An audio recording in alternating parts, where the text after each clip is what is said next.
lot of stuff got revealed in Dragon Ball today. The ending of Super was one of those things, and I'm not going to talk about that for now. Just know that the way you think it's going to end is probably how it ends. That's all I'm going to say. But one thing that is, I think, more interesting is the official Dragon Ball website came out and gave us Toriyama's original draft for the Tournament of Power. This was translated on Twitter. It goes into a lot of stuff, but the two most interesting things are what come at the end.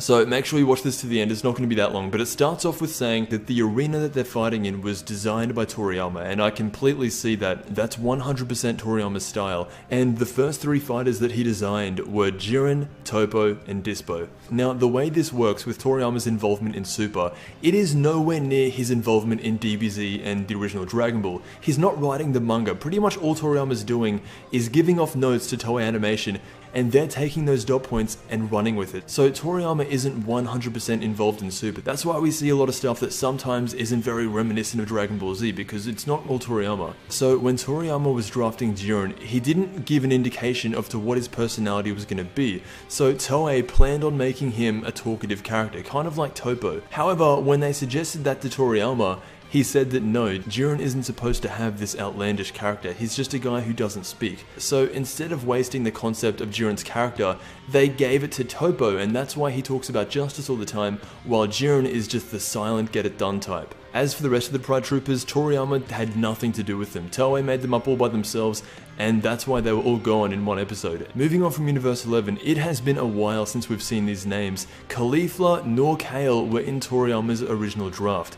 During a conference meeting, the subject of Broly's popularity came up, so Toei once again saw how popular Broly was and they made Kale. Toriyama did not make Kale, but he saw Kale and then he made Caulifla to go along with her, so Kefla is the coming together between Toriyama's creation and everyone at Toei. Now, the Universe 7 team gets brought up, and a lot of people are saying, was it Toriyama or was it Toei who kicked Majin Buu out and replaced him with Frieza?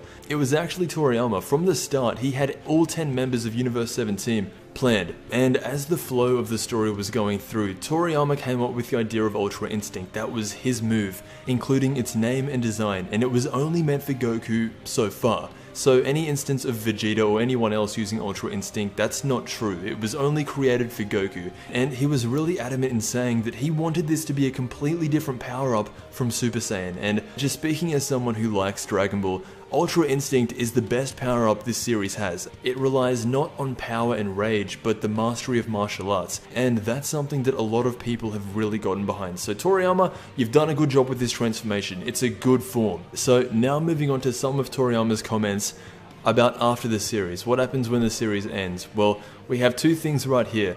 This is coming from one of the series directors. He personally thinks that Toriyama might be trying to set up further stories with the ending of this arc. Now, it hasn't ended yet, but we do know how it's going to end.